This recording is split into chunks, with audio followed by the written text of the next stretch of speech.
ভারতের সবচেয়ে দুর্বল জায়গা এখন বাংলাদেশের সবচেয়ে বড় কৌশল। শিলিগুড়ির গায়ে গায়ে দাঁড়িয়ে যাচ্ছে এশিয়ার দ্বিতীয় বৃহত্তম বিমান ঘাঁটি বাংলাদেশের লালমনিরহাট এয়ারবেস।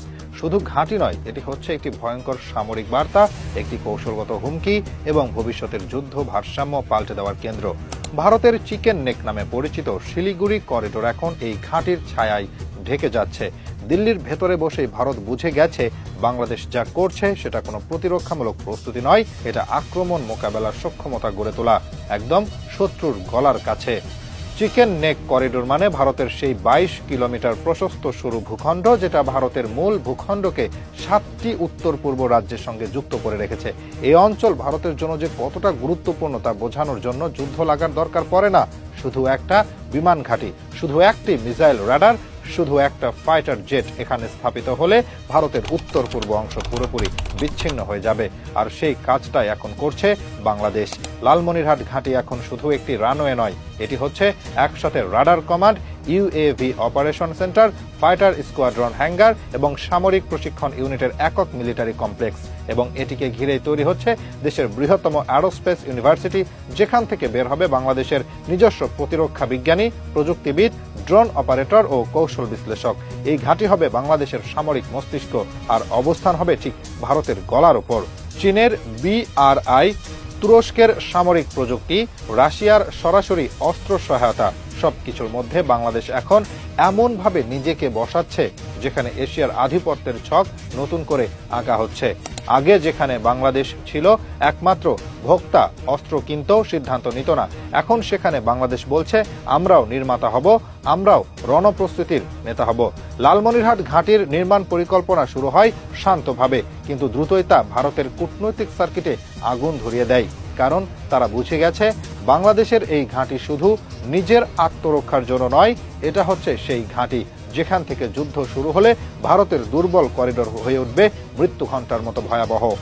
এখানে বসবে এইএস এর রাডার, অর্থাৎ আধুনিক fire control, BVRAAM beyond visual range air to air missile এর প্রস্তুতি unit, UAV combat fleet multi role fighter deployment J-10C বা KAN সম্ভাব্য, ড্রোন ইনফ্রাস্ট্রাকচার ও রক্ষণাবেক্ষণ ইউনিট, এয়ারবোর্ন আর্লি ওয়ার্নিং এর লজিস্টিক ঘাঁটি। বাংলাদেশ এখন আর মুখে প্রতিরক্ষা আর কাজে দুর্বলতা দেখায় না, এখন কাজের মধ্যে যুদ্ধ প্রস্তুতি, শত্রুর ঘাড়ের কাছে দম ফেলার ক্ষমতা। ভারতের মিডিয়া এখন এই ঘাঁটির বিরুদ্ধে ভয় ছড়াচ্ছে, বাংলাদেশ চীনের ঘাঁটি বানাচ্ছে, এটা ভারতের বিরুদ্ধে ষড়যন্ত্র। প্রশ্ন হলো, ভারত কি আজ পর্যন্ত বাংলাদেশের প্রতিরক্ষায় ১ টাকাও দিয়েছে? ভারত কি কোনোদিন বাংলাদেশের জন্য কোনো রাডার সিস্টেম বা বিমান দিয়েছে? বরং তারা দিয়েছে পানি আটকে রাখা, সীমান্তে গুলি ও নিষেধাজ্ঞার ভয়। এখন বাংলাদেশ চীন বা তুরস্কের সাহায্যে যদি নিজেদের অস্ত্র বানায়, ঘাঁটি তৈরি করে, তাহলে ভারতের অসুবিধা কোথায়? এই ঘাঁটির মাধ্যমে বাংলাদেশ যে প্রভাব তৈরি করবে সেটা শুধু ভারতের বিরুদ্ধে নয়, আঞ্চলিক কৌশলগত ভারসাম্যেও বিশাল ধাক্কা দেবে। নেপাল, ভুটান, এমনকি মিয়ানমার এই ঘাঁটির আশেপাশে বাংলাদেশের সামরিক অবস্থানকে সম্মান জানাবে। আর চীন, তারা তো ইতিমধ্যেই বাংলাদেশকে এক কৌশলগত স্তম্ভ বলেই চিহ্নিত করেছে। ভারতের সর্বোচ্চ সামরিক পরিকল্পনা এখন লালমনিরহাট ঘাঁটি টপ স্ট্র্যাটেজিক থ্রেট হিসেবে চিহ্নিত, কারণ তারা জানে বাংলাদেশ যদি সত্যি এই ঘাঁটিকে সম্পূর্ণ সক্রিয় করে ফেলে, তাহলে ভারত যেটা এতদিন ধরে সীমান্তে সামরিক কৌশলে পুঁজি করে এসেছে সেটা এক ঝড়েই উড়ে যাবে। আর এই ঝড় এখন আর থামানোর উপায় নেই। লালমনিরহাট বিমান ঘাঁটি ভারতের ভেতরে নিরাপত্তা ব্যবস্থায় ছিদ্র তৈরি করে দিয়েছে।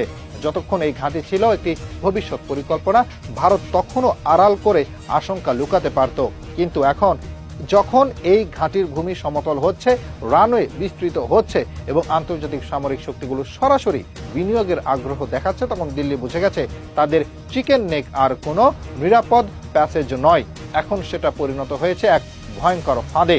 বাংলাদেশ বুঝে ফেলেছে এই অঞ্চল শুধুমাত্র প্রতিরক্ষা নয়, আন্তর্জাতিক ভূ রাজনীতির কৌশলগত প্রবেশদ্বার। ভারত যেমন শিলিগুড়ির করিডোরের উপর নির্ভর করে 7টি রাজ্যের যোগাযোগ বাঁচিয়ে রেখেছে, তেমনি বাংলাদেশ সেই করিডোর ঘিরে এমন ঘাঁটি বসাচ্ছে যেখান থেকে ভারতের 7 সিস্টার্সকে মুহূর্তেই বিচ্ছিন্ন করা যাবে। যুদ্ধ লাগার দরকার নেই, শুধু নজরদারির মধ্যে রাখলেই ভারত জানবে তারা আর একচ্ছত্র আধিপত্যে নেই।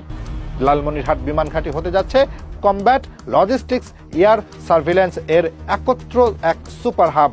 বাংলাদেশ একে শুধু যুদ্ধ ঘাঁটি হিসেবে দেখছে না, বরং এখান থেকে আঞ্চলিক নেতৃত্ব নেওয়ার পথে হাঁটছে। কারণ একবার যদি বাংলাদেশ নিজের যুদ্ধ বিমান নিজে উড়াতে পারে, নিজস্ব রাডার বসাতে পারে, নিজের ইউএভি গবেষণা চালাতে পারে, তাহলে ভারত তো নয়, যে কোনো দেশকে সামরিক কূটনীতিতে টেবিলে বসাতে পারবে। আর এই কূটনৈতিক টেবিলে এখন বাংলাদেশ একা নয়। চীন ইতিমধ্যে বলেছে তারা এভিয়েশন শিক্ষা, রাডার প্রযুক্তি এবং ড্রোন সক্ষমতা উন্নয়নে সহযোগিতা করতে চায়। তুরস্ক KAN যুদ্ধ বিমানের রপ্তানির জন্য বাংলাদেশের সাথে প্রাথমিক পর্যায়ে আলোচনা চালাচ্ছে। সৌদি আরব এই প্রকল্পে $5 বিলিয়ন পর্যন্ত বিনিয়োগে আগ্রহী।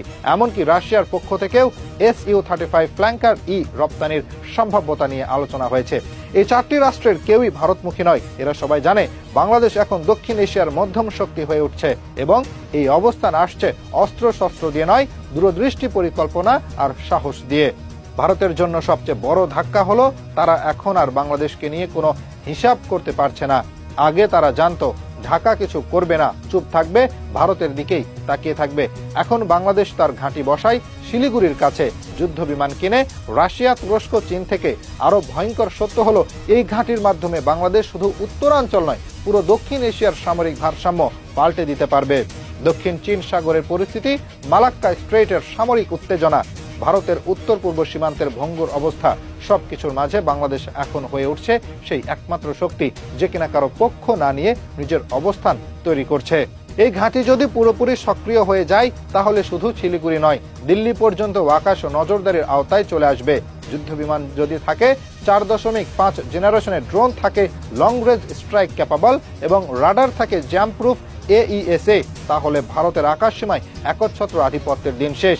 তখন আর ভারত বলতে পারবে না আমরাই এই অঞ্চলের একমাত্র ক্ষমতা। আর সবচেয়ে বড় কথা হলো এই পুরো কাজটা হচ্ছে একেবারে বাংলাদেশের নিয়ন্ত্রণে। কোনো দেশ চাপিয়ে দেয়নি, কোনো গোপন চুক্তি নেই। এটা জনগণের দাবি, ভূ রাজনীতির বাস্তবতা এবং জাতীয় নিরাপত্তার জন্য বাস্তব সিদ্ধান্ত।